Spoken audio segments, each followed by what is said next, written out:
What's going on, everybody? Welcome back to the channel. This video here, we got this 6.7. It is a 2015, I believe.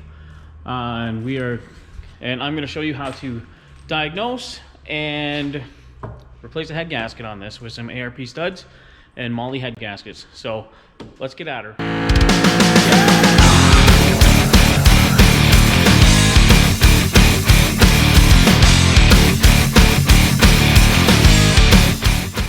So I'm going to show you what parts we're putting in here. So these are ARP 625 custom made studs and a Moly headset.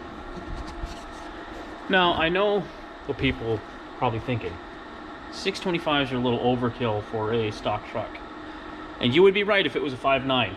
But I have found on a 6.7, from past experience, if you don't use the 625s or a better stud than the ARP 2000s, you're going to have problems. And this is some of the reason why. So on the 6.7s, in between the cylinders, you can see these two little holes. Those are coolant ports between each cylinder. 5.9 does not have those. You can see how little material there really is between the coolant passage and the combustion chamber. I have used the ARP 2000s in the past 3 times. And all 3 trucks within a couple of months came back with blown head gaskets again. Really frustrating. So I got calling around to like industrial injection, a bunch of other places, and they all say even if they see ARP 2000s in a truck, they take them out, put the 625s in, don't have any more issues with them. So that is what we're putting in this thing for head gasket and studs. So this truck came in because it was losing coolant and the customer kept having to top it up. And so he wanted to get the block checked to see if the head gasket was gone. Now, what I do to check the block is take this little guy here and this fluid here, which is blue, it's in a water bottle right now because I ran out of fluid and had to go to a shop down the road to get some because I can only get it through Snap-on and he comes by once a week. So what you do is take the rad cap off. Or not rad cap, overflow reservoir cap off. Have the truck up to operating temp. Put this in here. Squeeze the bulb. And what that does is that sucks any of the air that is in here up through these 2 chambers. There's a line here and a line here. You fill these chambers up to that line with the fluid and then pull the air through it. And that fluid, if it detects any diesel exhaust gas in the air coming through, it'll turn green. Now, I already did the test and took a picture of it another day, so I will put a picture of that in here.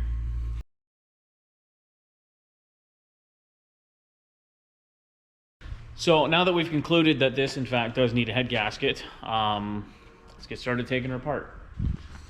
First things first, we'll disconnect the batteries. So that one, drain the rad, and then take the intake out. All right, so we got the coolant drained. So now we're going to take this cover off. To do that, you just got to take the dipstick out, and then there are 4 8mm bolts. Take them off, and then I can show you a little bit better what where to go from there. So we got that out of the way so we can see a little bit better what we got going on here. Next, we're going to take all these heater lines off. So this line, this vent or PCV valve hose, this bracket here, this bracket, the intake horn, and the valve cover. So this valve cover is a 2-piece cover. It has the upper portion. Below here is the crankcase vent filter, and then it has the lower portion, which is the whole valve cover. So let's get that done. Again, these are 8mm. These are just clips. That sensor will stay there. These are just clips. Clip. So not super difficult to get all that off.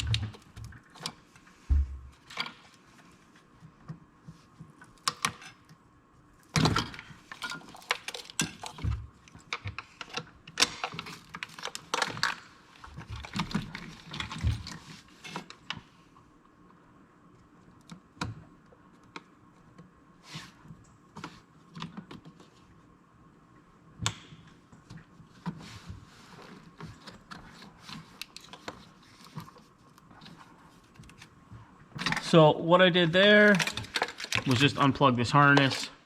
It has these red tabs on it that just push back and forth.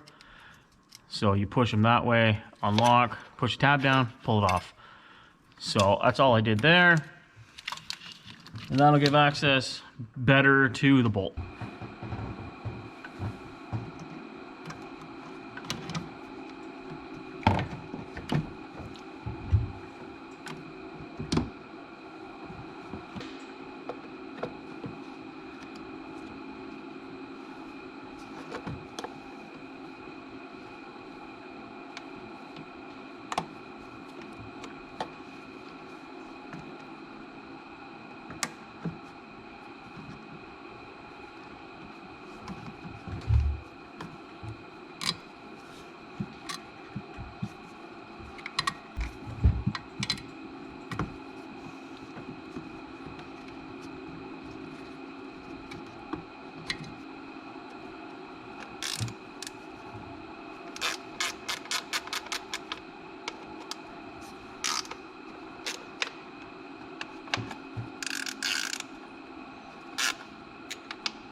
So here's the crankcase vent filter.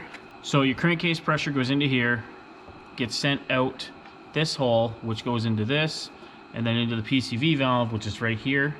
And this is a pressure sensor that will show if the filter is plugged or not. Then the oil will drain back down into the crankcase basically. So I got these bolts out for the lower valve cover, or the upper valve cover.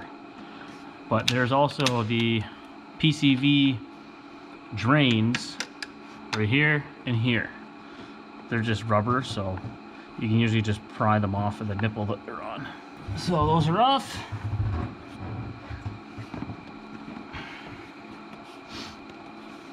Now this valve cover should pop up.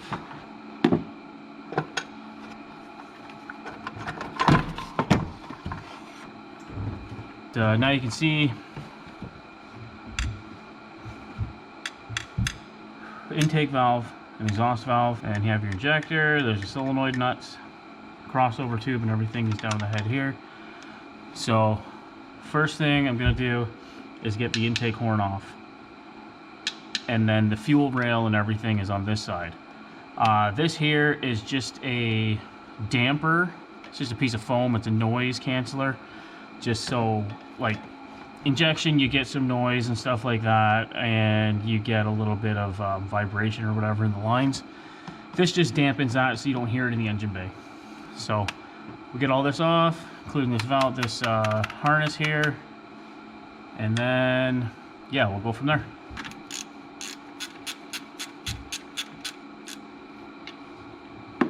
So there's the noise damper. It's just a piece of foam. That dipstick tube got my hand pretty good.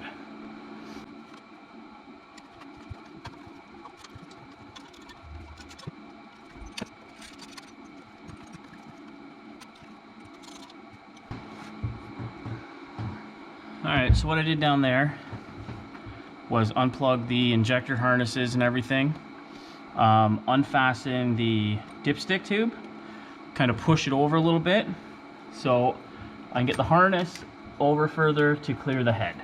And now I also unhooked the grid heater wire that goes just down like that. So now this is all clear, so I can get a wrench on the injector lines and the hard lines and the bolt for the intake horn. So I'm gonna keep working on getting the intake horn out, and then I'm gonna have to take this front thermostat housing off. This line for coolant is gonna have to come up and out of the way. So I'll probably undo this joint here, or just undo the bolts here and flop the whole thing over. So then I can get at the rest of the harness for here. And I think I'm gonna put gloves on because that cut is starting to sting pretty good. So I got this thermostat housing off, this hose off, loosen this clamp off. But on this one, probably since it has dual alternators, it has a brace right here that has a 10mm bolt that goes down. So I gotta take that one off. So before going any further on here, I'm going to take this alternator off, so then I can get this plate off a lot easier. I can get at the bolts and stuff back here.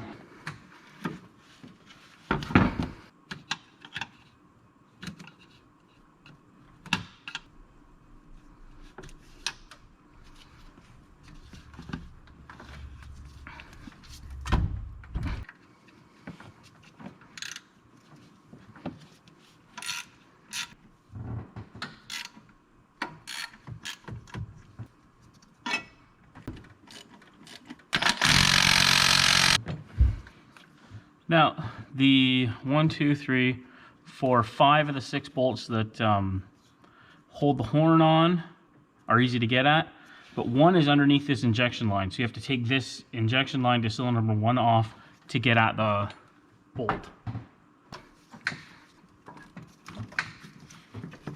So we got these brackets off of the front of the head, took this pulley off, and now taking the alternator off. This one you can leave the wires and stuff hooked up and it'll just like come up and go over in the wheel well there. And then we can work on getting the fuel lines off, the gasket and harness, and then the manifold.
Also, once you get the injectors out, you want to check the hole here, because that is where the crossover tube comes in. And if that nut gets over torqued, it'll mush the crossover tube into this hole and oval it.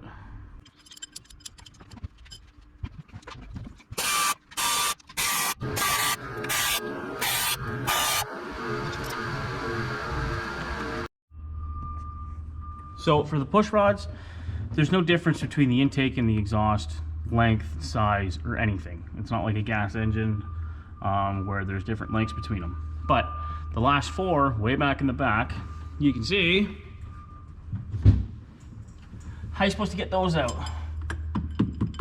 Well, luckily, Dodge thought of that when they designed their truck around the engine and put these caps up in the top of the firewall.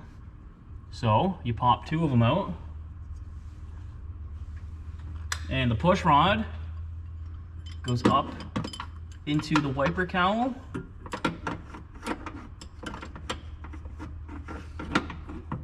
and comes out.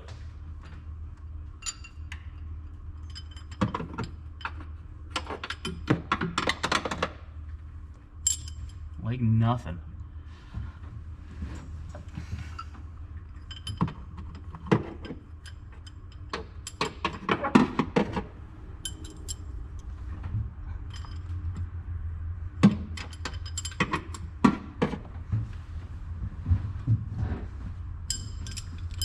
So there, you get the last 4 out, super easy. Now everything on the intake is gone, like intake side, except for the plate is off. Injectors are all out, everything's off that way. Still have the return line on the back of the head to get off, and there's like a little shield over it, so that can kind of be a little bit of a pain in the butt. This alternator bracket for the secondary alternator has to come off yet, and the exhaust manifold. And then I will bolt the hook, the lift hook, which is this,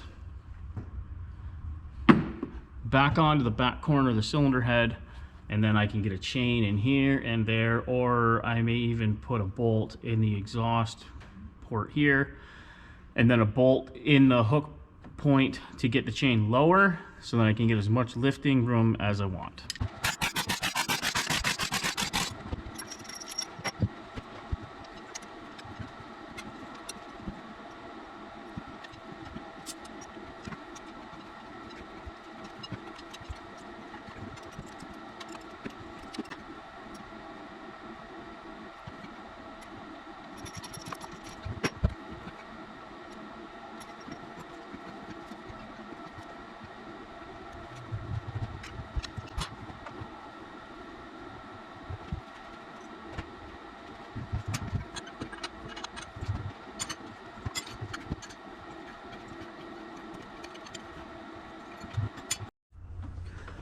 Alright guys, so we got our head back. I prepped the surface and everything with a wire wheel, one of the bronze bristled wire wheels, so that way it's not going to dig into the head or to the mounting surface on the block. And then we got our ARPs installed. So as you can see on the exhaust side, the studs are longer than on the rest of the head. So these, you have to torque them in 3 steps. The first step for the 625s, you go to 500 or 50 foot-pounds. The second step, you go to 100 foot-pounds, and the third and final step, you go to 150 foot-pounds. Now that took a little bit of effort last night, and when you're tightening them, you want to go in a spiral pattern, working your way out. So start like here or here, and go out. Then to these two, then to these two, then to these two, and so on. So we've got the head all torqued down and got the new exhaust manifold gaskets in here and put the manifold bolts back in. There is one thing you have to do when you're putting the lower valve cover on. You still got to put the push rods and everything in and get the return line on the back of the head. It's just easier without the injectors and stuff in there. So once the push rods, rockers, and injectors are installed in the head, then you got to come over to this here. This is the lower valve cover. And you can see this pocket here is where the original head bolt head would sit. The ARPs stick up further, so you just have to grind this out. I have a mill, so I'm going to be milling it, but you can do it with a die grinder. It's just aluminum, so you have to kind of hog this hole out to let the head stud go up through there, so this will sit flat and not cause you any problems with putting this back on, and the gasket will sit down flat. But before we do any of that, we're gonna have to change the O-rings and the washer on the injectors, and also the O-ring on the crossover tubes. And then we'll also clean up these injector crossover tube nuts. Before we put the valve train on, we're going to loosen these off, so in case anything has moved or anything like that, we won't push a valve down into the piston and start bending stuff. So yeah, I'm going to get the injectors, gaskets and stuff all switched over, get the push rods in. Alright guys, so we got our exhaust manifold, shield and everything on, coolant pipes all bolted up. Just working on the injectors now. So I've got the back 5 in. I left this front one here not installed yet, so I can do a little demonstration of how they go in. So first off, what you want to do is put a new O-ring on here and a new copper washer on the bottom. And then you want to make sure that your crossover tube hole is lined up with the crossover tube passage in the head. Put it there, set it in, take a rag so you don't hurt your hand, push down on it, and it'll pop. You'll hear a little ping and feel it go down, and that just means that O-ring is seated. Now take your bolts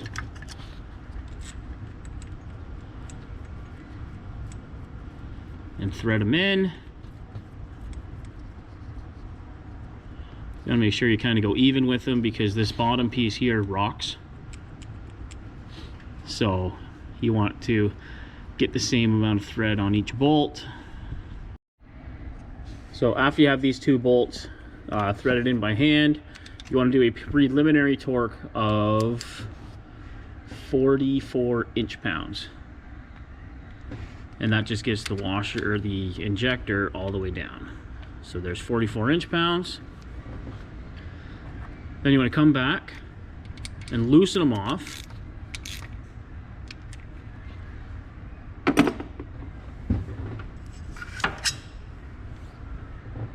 Come over to the crossover tube, put a new O-ring on that and lubricate it with some engine oil. And make sure that this lump, like the bump, guides it in. So if it's not lined up, it can't go in. I put my thumb here, finger here, and you feel it pop in. Then take your tube nut and just thread it in hand tight. So it's supposed to be 11 foot-pounds, but that's pretty light, so hand tight is perfectly fine. And now you want to come back to your injector hold down bolts and do a final torque of 71 inch-pounds. So we got our torque wrench set to 71 inch-pounds. Kind of tricky to start because we loosen them off. You want to alternate when you're tightening.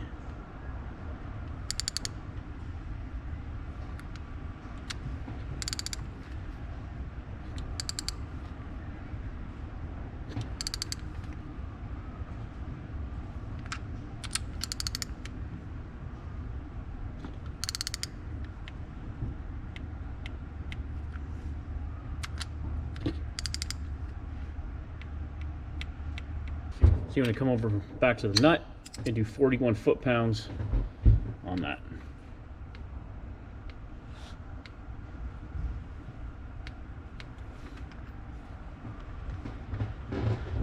Then I like to take a paint marker and just mark them so you know that they are tight. So now we can continue and put our valve train on. So push rods in here, rockers, bridges, and then once that's all on, we'll put the lower valve cover on because it's kind of hard to, it's just easier that way to do it instead of having to work around the lower valve cover, which has brackets that go across here. In my opinion, it's easier to work on putting the valve train in with the lower valve cover off. All right, so I got done on the mill, and you can see right here, this piece came across and stuck down about that far. So we had to mill all that out to make room for the stud to recess up in there. So now this cover will sit flat. Before, the back was held up probably about that far.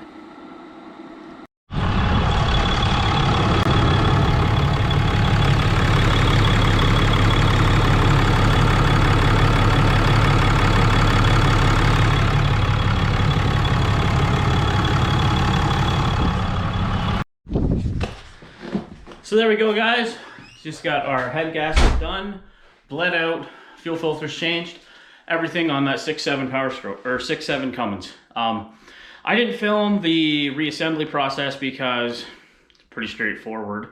Once you have everything off, you just put it all back on in reverse order.